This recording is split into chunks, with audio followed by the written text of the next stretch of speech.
Welcome to Keep Going, a podcast about failure and success, hosted by John Biggs. Every week, we talk to an amazing person about a time they failed and what they learned. And remember, when you're going through hell, keep going. Welcome back to Keep Going, a podcast about success and failure. I'm John Biggs. Today on the show we have Caleb Counts. He's the co-founder of Connected Cannabis, which I guess it does what it says on the tin, right? So you're doing a cannabis business. Yeah, we're what you call a multi-state operator. We operate in California, where we started, and we're in Arizona and Florida. Mm-hmm. We grow, process, distribute in California and Arizona, and then we grow and distribute directly to our licensed partner in Florida. And we also have 3 retail stores in California. That's how we got into the business, was through retail in California. Is there any is this almost like the wine business where you can ship from California, or is it all everything has to be inside the state? I wish. That's one of the unique complexities about this industry is every state has to be its own isolated, unique business. You can share some corporate resources, but other than that, the cannabis that's grown in the state that you are selling it in is where that needs to occur. So no interstate commerce yet for the cannabis industry. Yeah, I haven't thought about that. Interesting. So I'm sure you've faced a lot of challenges in building this business out. You started out with retail first, and then have kind of expanded into multiple places, multiple states, all that other good stuff. But what have you faced over the years, which I'm sure has probably been pretty intense, right? Yeah, I mean, I think it's fair to go back. I mean, I've been selling weed, of course, not legally, since I was 12 years old in some way, shape, or form, and so. I went to college, paid my way through college. I did take a break from selling weed when I graduated college. I said I'm getting into the real estate industry, and I did that for about 5 years, from 2003 to 2008. Market crash happened, and found myself back, looking for opportunity in my old ways. And that presented a unique opportunity where there seemed to be a loosening of enforcement in the cannabis business. Now, cannabis has been quasi-legal in California since 1996 with the Compassionate Use Act, Prop 215, but it wasn't really legal. And so the commercialized form of cannabis developed through case law and people, pushing and challenging, cities, counties, law enforcement. And so I came in sort of what I thought was the tail end of that. Opened my business. You didn't need a permit in the city of Sacramento to open. They were sort of ignoring these businesses. This was during the Obama administration's first campaign, and he had sort of nodded to that cannabis was going to be the lowest law enforcement priority, and that signaled to a lot of people it was safe to do what people were doing in the Bay Area for years without any sort of enforcement action, and that started to spread throughout the state. But after being in business for about 2.5 years with a permit from the city of Sacramento that I worked directly, first we didn't have an ordinance, then we started a trade group that I ended up being president of, and we worked directly with the city of Sacramento. That was my first opportunity and first experience working with politics and city officials. And we developed a regulatory framework that still largely stands intact in the same version that we put in place. I think late 2010 was when it passed. So I thought, permit from the city of Sacramento. I'm out here. I'm proudly operating a legal cannabis business. And that actually was one of the most unsafe things to do. I was open for press contacts and interviews. Well, cannabis still being illegal federally, during Obama's re-election campaign, he changed his enforcement tactics. And all of a sudden, cannabis businesses throughout California were getting what we referred to in the industry as the landlord letter. Okay. That was a letter from the federal government, the U.S. Attorney's Office, saying if you don't shut down to the landlord, we will take your building and potentially throw you in jail. And so that was like what we called, like at that time, I think stamps were, I think 32 or 34 cents. We called that like the 32 cent, way to shut down, the cheapest way. And it shuttered, hundreds of dispensaries in California, including ours. Um, so that, I mean, there's the first challenge. I had invested everything that I had owned, all my effort. I had, you know, left behind the real estate industry and the contacts and the reputation that I had built there to build this new opportunity that I thought was legal and safe. Still had some challenges, no doubt, but I didn't think I was potentially going to be in the crosshairs of the U.S. Justice Department, which I Mm-hmm. ended up being. So we shut down and got out for a while. Now I feel like the answer is obvious here, but why didn't you've been selling it essentially illegally for since you were 12. You got away with it for so long. Why play by anybody's rules when it came to this?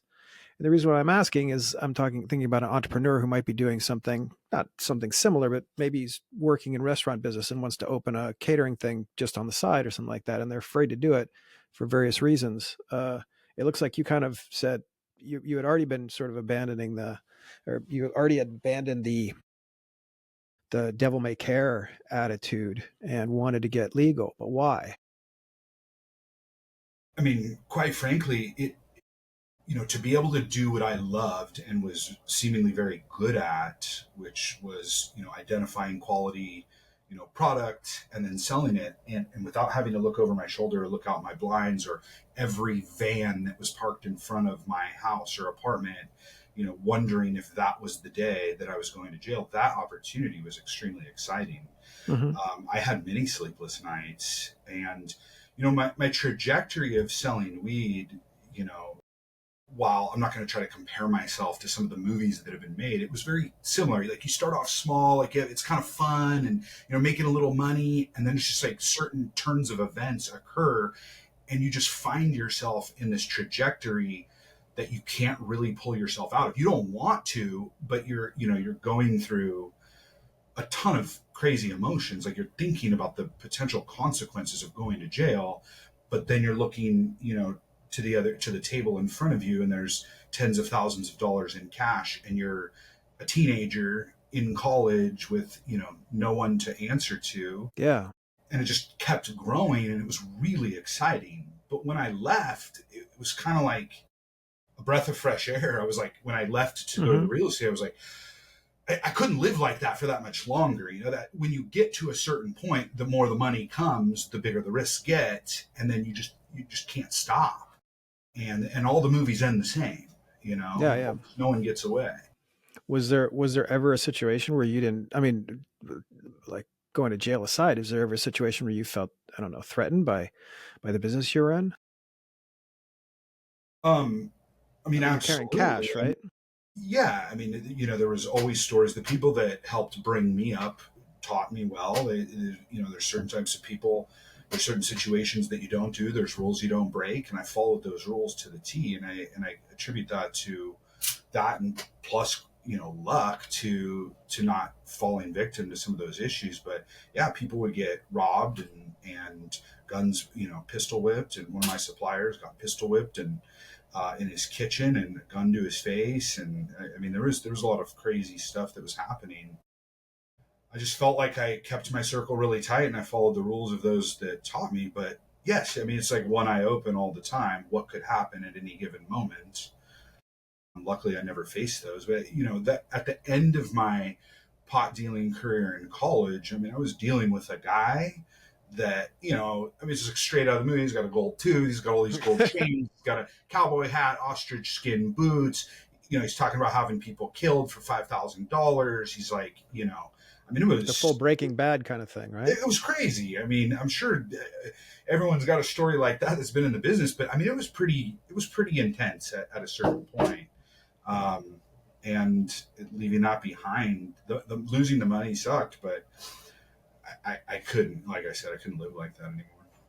Let's say our listeners are, I want to come at this from two angles, because I think it's really, really important for you to tell the story of how you go legitimate, especially in this market right now. And then the second story is, if I'm an entrepreneur and I want to take part in this industry, what are some of the steps that I take? So if I'm not legitimate now, what's the number one thing that I need to do or start thinking about to become somebody who's licensed, who's selling something that's essentially legal? And it might just be, the answer is might just like open a shop, right? I wish it was that easy. Actually, the shops are the hardest. Those are the hardest license types to get now. Mm-hmm. You can get a cultivation license, you can get a manufacturing license, processing license, all these others relatively easy. But in the state of California and many other states, the municipality controls those licenses. They limit those. So if you're looking to get legal now, it's just all the things that you based your business off of, from like an operation standpoint, all those costs that you think you understand and have built in, everything gets amplified, multiple times over. Quite frankly, anytime anyone asks me how to get into this business, I say, unless you're extremely well funded and willing to lose that money, or have a very unique business plan, I encourage you not to enter this business. Not because I'm worried about competition. I'd say it to someone in another state or another country, and I've successfully diverted several people from entering because I didn't think they were properly set up. They view this as a get rich quick opportunity, Mm-hmm. and it was at one point. Quite frankly, it's anything but that. So if you're coming in now, you need to be extremely well funded. You need to be really well organized, and you probably, one of your most important skill sets needs to be your ability to budget and assess costs. That's something you didn't have to do, but we are. At the end of the day, cannabis is an agricultural business on the cultivation side, and farmers in every other corner of the agricultural business, they're trying to find half a penny, and cannabis isn't there yet, but we're heading there very quickly. Wow. It's getting commoditized, and that's what we're doing in our organization, is looking for every opportunity to shed costs. And so if you're going to get in, I've seen some really interesting business models come in with folks that are started with folks with a business school background. And they're approaching it from, not the, they never even knew what it was like to do what we did and Mm-hmm. back then. And I think actually being from what we refer to as the legacy market, could be one of your biggest hindrances, because you how things operate in that world are night and day from how things operate here. You've got regulatory bodies that are funded with your fees and your tax dollars, and they're not here to ensure your success. They look at you like you came from the legacy market, and they're looking for ways to penalize you and enforce rules that oftentimes don't make sense. What does a good business plan in cannabis look like now? You truly have to have a unique offering. It used to be, if you grew really good weed, there wasn't that many people that did that. Now people have figured it out. The equipment's gotten so much better. So you need to have a very differentiated offering, a differentiated approach. And if it is that you grow really good weed, then it needs to be small batch. You should look to be producing to sell out, and then, restock shortly thereafter. Having products constantly on the shelf of good weed isn't a business model anymore. I've seen some really unique form factors in the vape business, like different technology, different heating technology that improves the experience. Or you got to be able to make a big splash from a marketing perspective, something that people catches people's eyes that hasn't. And that's actually one of the things that's really surprised me, is some of the bright, colorful, almost like, market. It looks like it's marketed towards youth, quite frankly. It's Mm-hmm. really surprised me that the regulators allow it.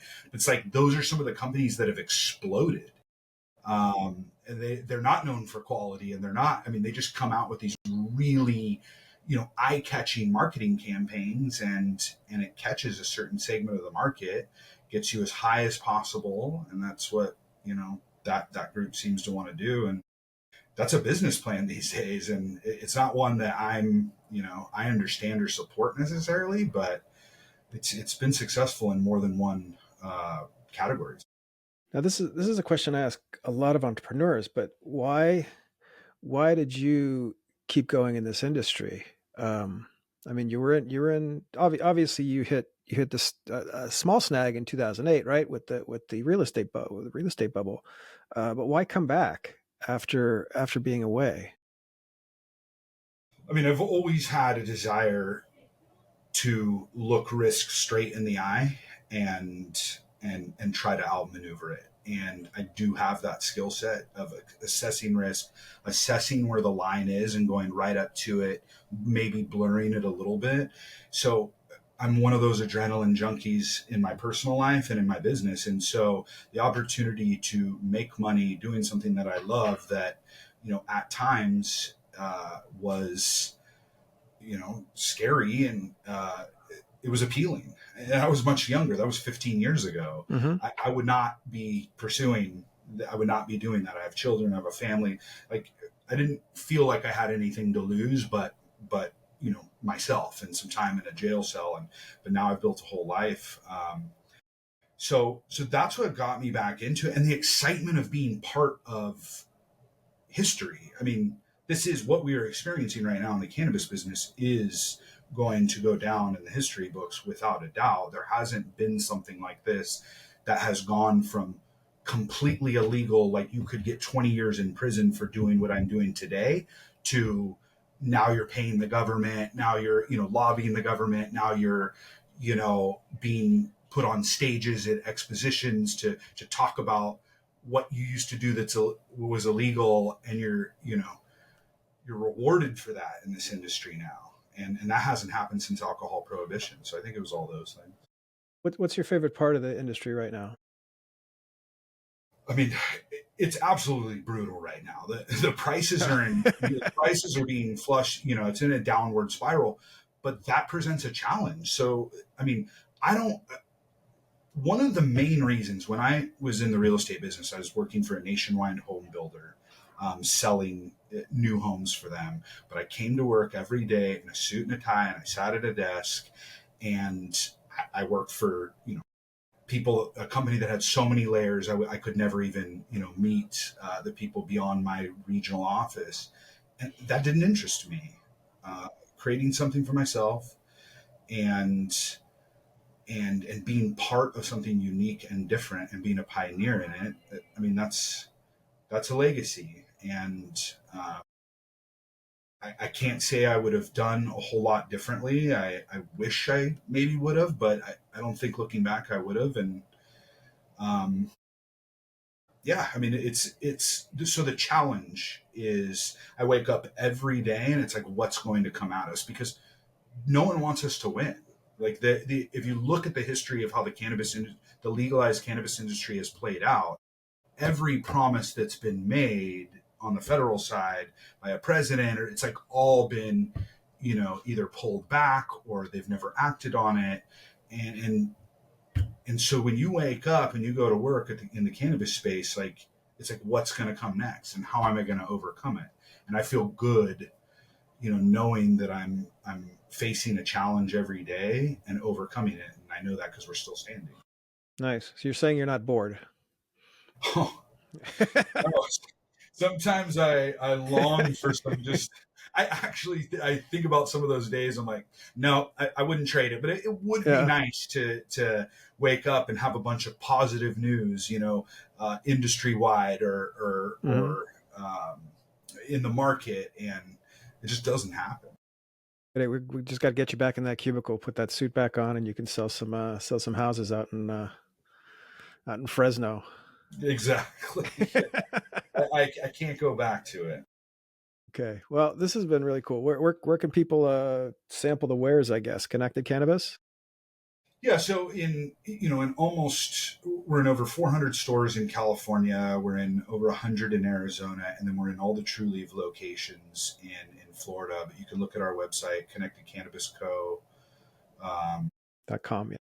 .com, and then unfortunately, Meta is on a full-blown social media attack on cannabis companies right now. So our Instagram, which is connected.california, is down, but it should be back up soon.